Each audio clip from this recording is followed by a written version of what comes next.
Hey guys, welcome to another ramble. I am driving, obviously. But I had a couple of things on my mind, and like anything, if I don't get it out of me now, it's just gonna be lost. It's gonna be lost. The moment will be lost. So I'm going to take this moment to say what I need to say. This video is going to touch on diet. And what is diet? You know, what you eat. You are what you eat. Have you heard of that? That saying, you are what you eat. That is kind of true. Like, I know, like, without getting too deep into it, like, I don't know, like, our ancestors, when they would conquer other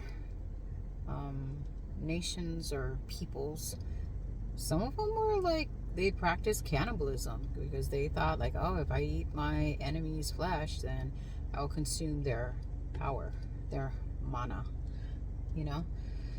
But yeah, I'm gonna stop. Let's just get into it. So diet. A lot of people, not really a lot, but if you're wondering what kind of diet I have, I kind of dabbled.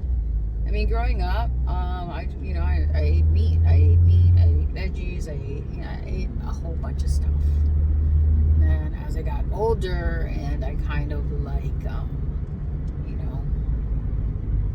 I don't know, listen to all the different perspectives of all the different people on, you should eat this, you should eat that, you shouldn't eat this, you shouldn't eat that. I don't know, I kind of like dabbled and experimented just to fulfill my curiosity and to see how my body reacted to particular diets. Like, for instance, how some people are like pescatarians or vegans or vegetarians. Yeah. Fruitarian. I don't know, man.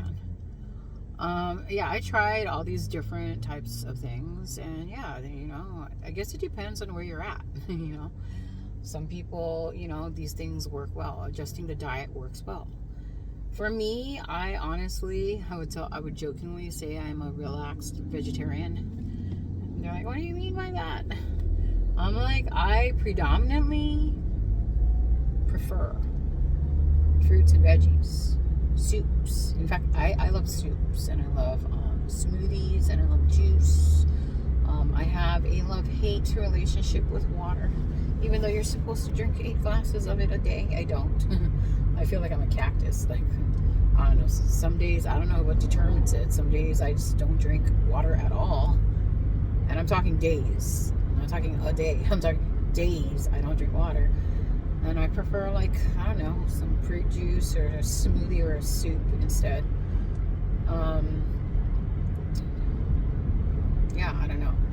Yeah, they're like, what's a relaxed vegetarian? And I'm like, what I just said, I prefer soups. I prefer, like, veggies, fruits over meat. Because for me, like, meat is too dense. It's too heavy for my system to process. And the only reason I came to that realization is just by, like, watching how my body reacts to certain things that I consume, And you can take it into different angles too. You could, like, talk about, like, consuming reading material, consuming music. I mean, it's all consumption, right? You're taking it into your bodies. But right now I'm just talking about the physical body, like food in general. Shoots, where was I going with this? Oh, relaxed vegetarian, yeah.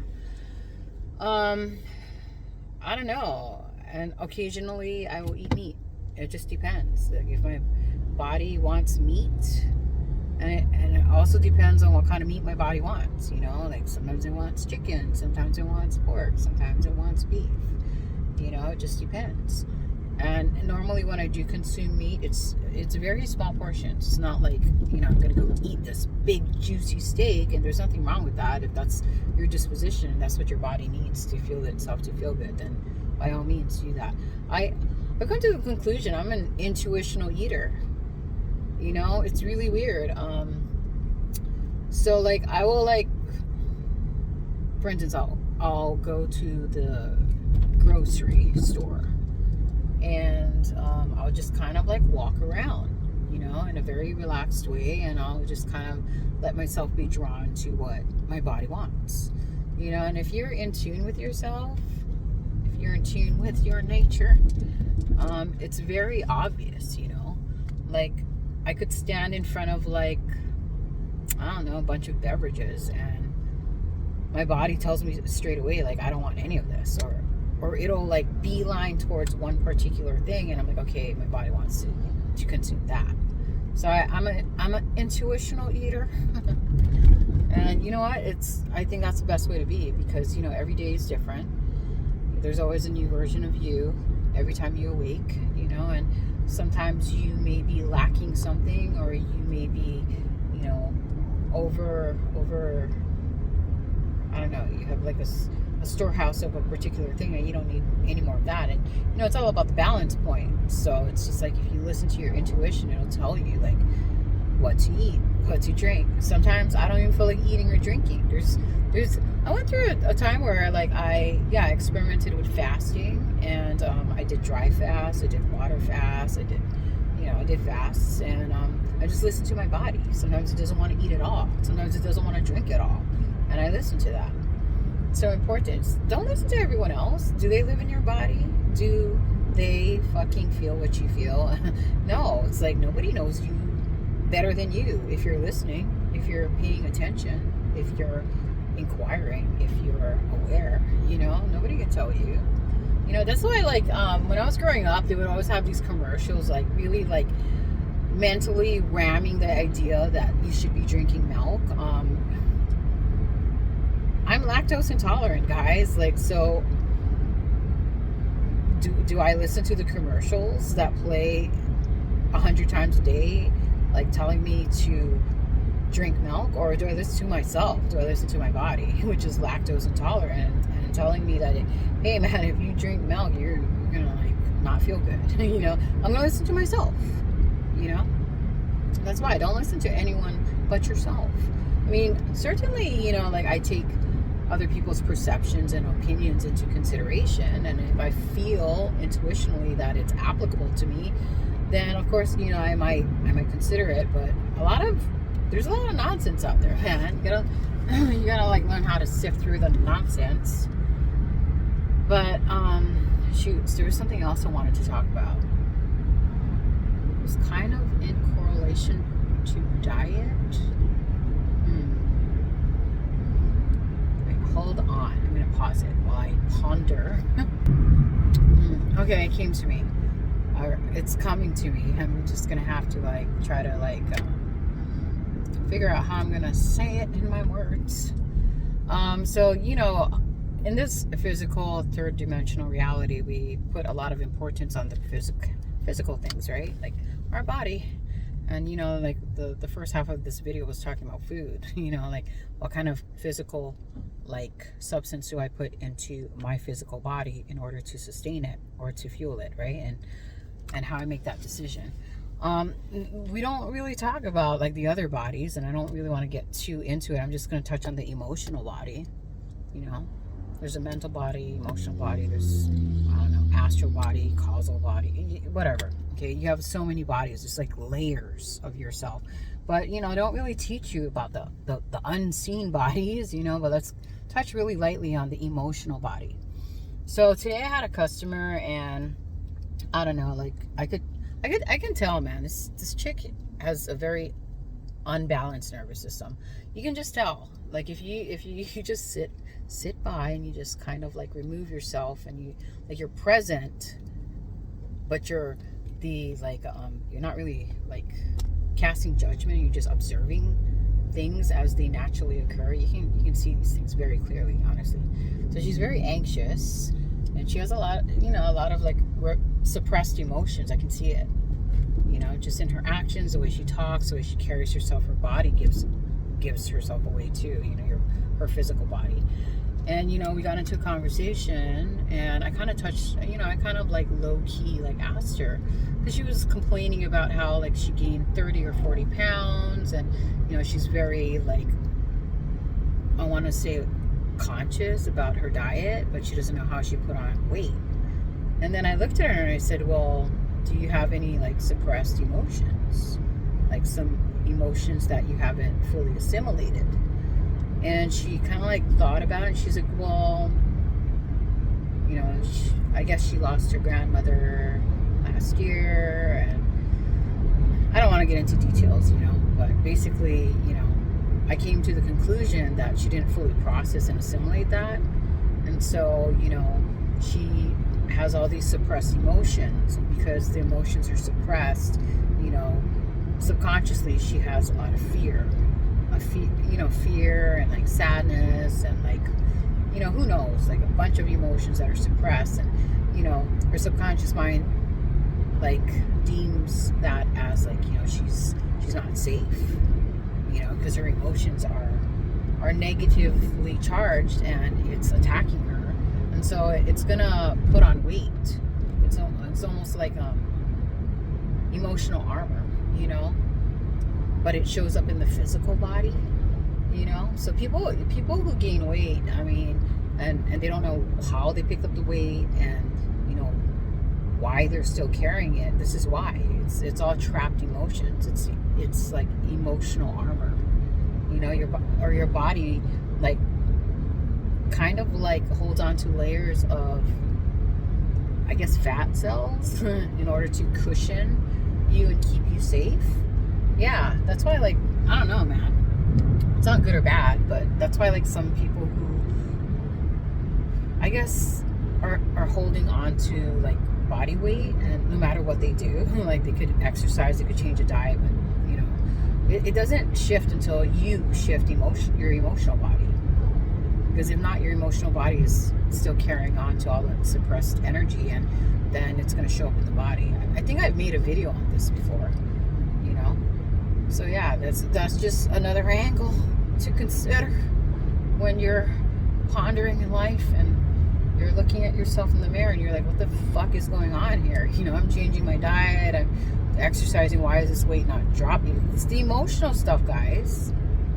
The emotional, the energy and motion that is trapped and lodged in the cells, and you know, until you like assimilate that properly, it's still stuck in your cells, you know. It's gonna show up as weight. It's gonna show up as, that's why, like, you know, like, let go of the things that are weighing you down. I mean, they're talking about emotional stuff. Think about it, you know, like, let go of the things that are weighing you down. What is that? Probably like toxic relationships, toxic habits, you know, just. And when I say toxic, it's something that's not good for you. It's something that's not going to promote wellness, well-being, and balance and alignment. You know, that's what they talk about low. That's why they call it low, because it's weighing you down. It's like a weight. It's a dead weight. You know what I'm saying? That you just need to assimilate properly. Shit, man. I was going to say something else, but of course it left my mind. Let me pause again. Okay, it's back. But before I move into it, the next topic I want to talk about is like mindfulness versus mindlessness. And I think I have touched lightly on this subject matter in another video as well. But before I move on to that subject matter, yeah, you know, that going back to the story where the woman put on like 30 or 40 pounds and she didn't know why. And I asked her, like, did you properly assimilate your emotions? Did you give yourself time to properly grieve the loss of your grandmother? And, you know, she was like, well, I have kids and I have a family and I have a job. And that's the thing, you know, that's why it's hard for you to give yourself time when you have all these additional responsibilities that you've taken on, you know. I'm not saying like, oh, abandon everything and we'll take care of it. No, but there needs to be a balance point where, you know, yeah, you are taking care of business, you are taking care of family, you're doing what you need to do to thrive in the world, but you're also giving yourself time, you know. You need to give yourself that time. Think about it, you know. Anyways, going back into mindfulness and mindlessness. You know how, like, I don't know, the spiritual community is like, oh, I need to be mindful of this moment. I want to be mindful. Dude, I'm like the fucking opposite. I'm mindless. You know, the mind is, dude, the mind will keep you trapped in situations for aeons if you let it. Think about it. Everything has its function and purpose. I'm not saying the mind is a bad thing. It's like any tool. If you don't use it for beneficial reasons, then it can definitely cause a lot of like destruction. And a lot of people have dysregulated nervous systems because they have a very imbalanced mind. And what do I mean by imbalanced? Dude, think about all the thoughts you think about in a day. Think about it. And if you really were to look at these thoughts, if you even give yourself the time to look at the thoughts, it's just like, what are you thinking about? Are you being kind to yourself? Are you being considerate? Are you like respecting yourself? Or are you like critical? Are you judgmental? Are you like just kind of like at war with yourself? Are you at war with yourself in your mind, or have you like created a state of peace? And honestly, like what I've learned is when you're mindless, you're more in a peaceful state because you're not overthinking, you're not overanalyzing, you're not ruminating, you're not looping things over and over. You're just kind of like in a state of mindlessness where you just kind of like living with your hands open.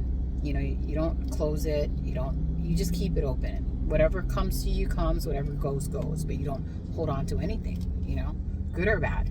And I feel like if you live in a state of mindlessness, you can achieve peace. Absolutely.